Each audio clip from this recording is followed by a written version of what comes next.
है, हमने देखा कि सीए और ट्रिपल तलाक को लेकर आप बात कर रहे हैं और उसी बात पे जो है माधवी लता जी जो काउंटर पार्ट है वो भी उसी पे चुनाव में आई है। बीजेपी ने CAA का अनकॉन्स्टिट्यूशनल कानून बनाया और रिलीजन की बुनियाद पर बनाया गया है जो राइट टू इक्वालिटी के खिलाफ है। और इसीलिए मैंने उस कानून के बिल को पार्लियामेंट में फाड़ा था और हम उस वक्त भी खिलाफ थे, आज भी और कल भी रहेंगे। और हैदराबाद की पार्लियामेंट की जनता CAA के ऐसे काले कानून के खिलाफ वोट देकर तमाम पार्टीज को, बीजेपी को, दीगर पार्टियों को शिकस्त देगी, हराएगी। अभी जिस तरह से हम देख रहे हैं कि सब ये प्रचार कर रहे हैं, कांग्रेस के खुद के नेता भी ये कह रहे हैं कि फिरोज खान जैसे नेता कि पहले हम उनके खिलाफ लड़ रहे थे, अब उनके साथ लड़ने पर मजबूरी। एक बात सुन लीजिए, हमारा इस चुनाव में किसी से अलायंस नहीं है। तेलंगाना में, उत्तर प्रदेश में हम हमारी बहन मोहतरमा पल्लवी साहिबा के साथ हमने PDM बनाया। तमिलनाडु में हमने AIADMK के साथ हमारा अलायंस है। महाराष्ट्र में इम्तियाज जलील साहब बात कर रहे हैं, मगर तेलंगाना में हमारा किसी दूसरी पार्टी से अलायंस नहीं है। उत्तर प्रदेश में PDM हमने बनाया, तमिलनाडु में AIADMK से हमारा अलायंस है। और ये बड़ी मजाक खेज बात है कि कभी हम B टीम हो जाते तो कभी उन्होंने बोलते हैं, ये बोलते। तो ऐसा लगता है कि ये लोग कंफ्यूजन का शिकार है, मगर हमारे पास क्लैरिटी है। हम अपने काम पर, अपनी मेहनत पर और इंशाअल्लाह ताला अल्लाह की ज़ात पर कामिल यकीन करके हम इस इंतखाबात में हिस्सा ले रहे हैं। और मुझे यकीन है कि हमारे पार्टी के तमाम उम्मीदवार बहैसियत रुकने पार्लियामान MP कामयाब होंगे। सर, माधवी लता जी आरोप करते हैं कि आपके ऊपर, आपके यहाँ असेंबली पार्लियामेंट में तो तकरीबन 6 लाख से ज्यादा बोकस होता है, जिसकी वजह से आराम से आप हर वक्त 3 लाख वोटों से जीतते हैं। ऐसा है, देखिए, आपको समझने की जरूरत है। कम से कम आप तो अपने आप को उस लेवल पर नीचे मत गिरा दीजिए।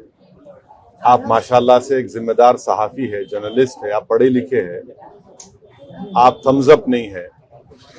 और आपको मालूम कि हर साल जनवरी में नामों का इंक्लूजन होता है, उसके बाद लिस्ट आती है इलेक्शन कमीशन ऑफ इंडिया की तरफ से, मैं उसको हेड नहीं करता हूं।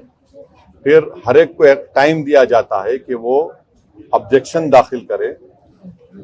उसकी टाइम खत्म हो जाने के बाद फाइनल वोटर लिस्ट आती है। फिर इलेक्शन से पहले एडिशनल एंड डिलीशन की लिस्ट आने वाली है। अब आप बताइए, इससे मेरा क्या रोल है? और आप इलेक्शन कमीशन ऑफ इंडिया को आप गाली दे रहे हैं, इसका मतलब? तो ये ऐसा है, हर पार्टी आती है और चुनाव से पहले इस तरह की बात करते हैं, मगर रियलिटी तो कुछ और ही है।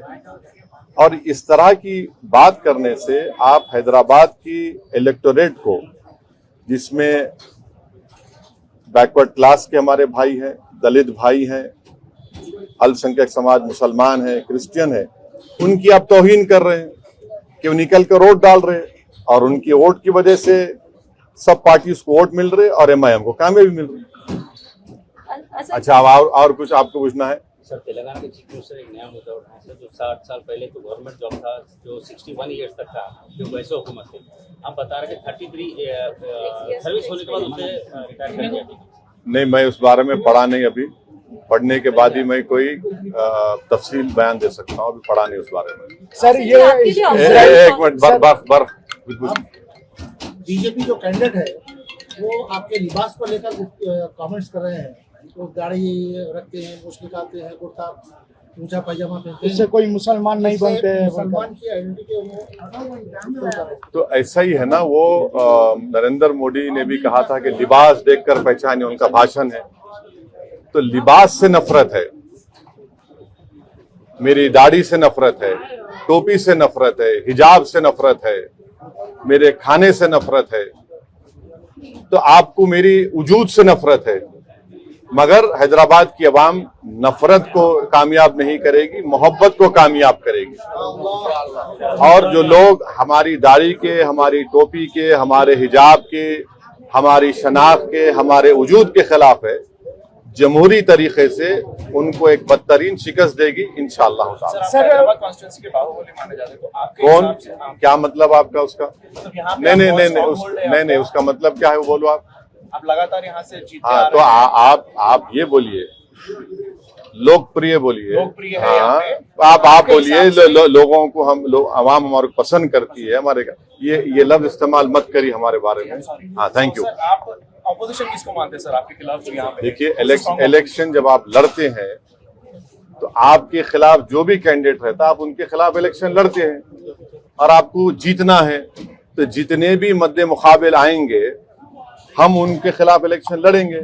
अब जाहिर है मैदान में बीजेपी भी है, कांग्रेस भी है, बीआरएस भी है, दीगर और छोटी बीजेपी और ये सब लोग आ जाएंगे। तो हैदराबाद की अवाम ने हमेशा से यूनाइटेड तरीके से मुत्तहदा तौर पर मंजलिस को कामयाब किया है और इंशाल्लाह अब के बार मंजलिस को कामयाब करेंगे।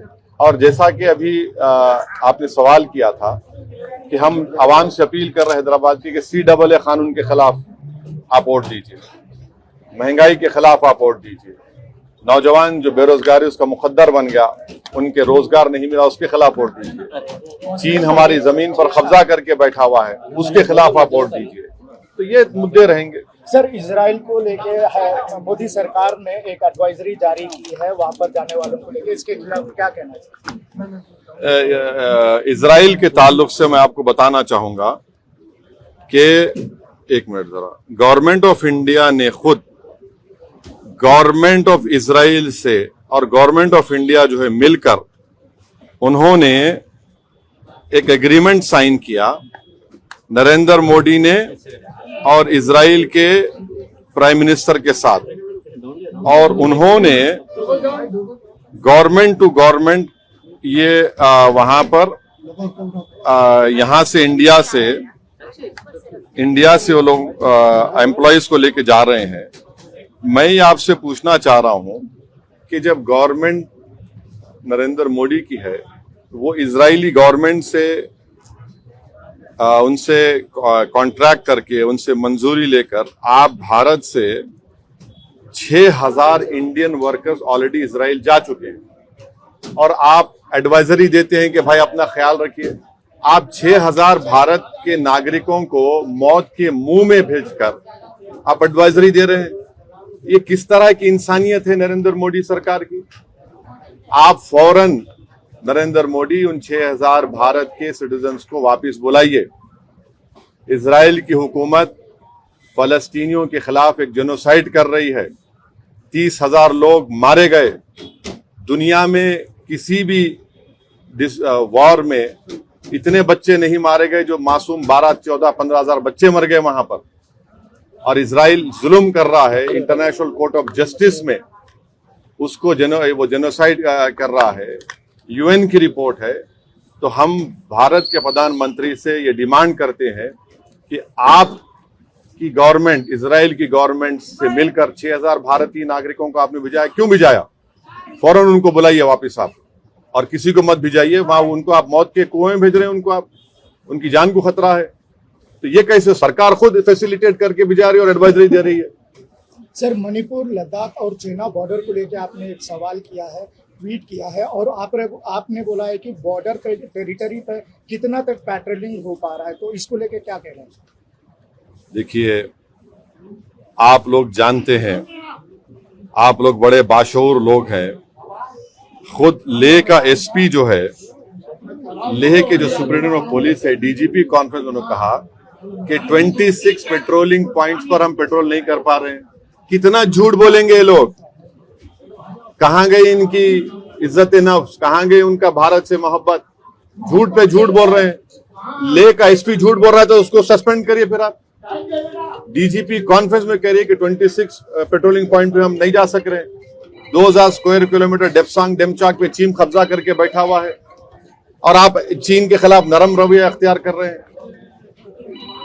हो गया। सर हैदराबाद कॉन्स्टिट्यूंसी के अंदर आप डेवलपमेंट के फैक्टर पे बात करें तो लास्ट टाइम बीआरएस की सरकार थी, उन्होंने अच्छे खासे मास्टर प्लान्स लेके आए थे, तो आपको क्या लगता है कि वो प्लान्स कांग्रेस सरकार कंटिन्यू करेगी या बेहतर प्लान लेके आएगी? ये इंशाअल्लाह ताला जहां तक डेवलपमेंट की बात है, हम डेवलपमेंट कराते आए हैं और करवाते रहेंगे।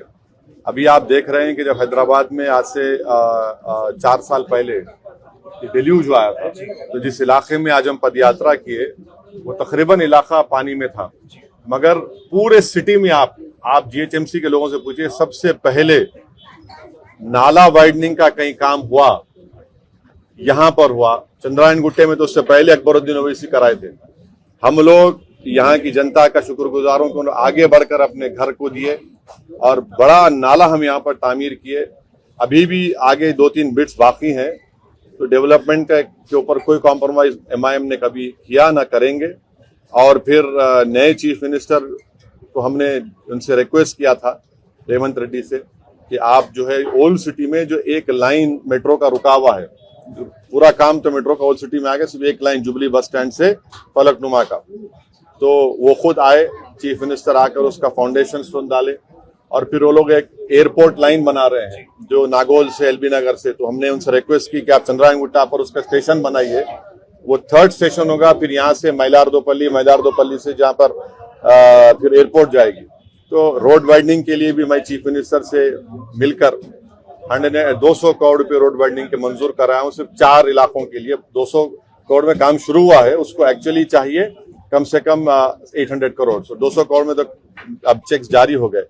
तो ये डेवलपमेंट के ऊपर कोई कॉम्प्रोमाइज एमआईएम पार्टी ने नहीं किया और हम हर जगह पर बिला लिहाज मजहब मिल्लत डेवलपमेंट का काम एमआईएम पार्टी करवाती आई है और करवा कर रही है।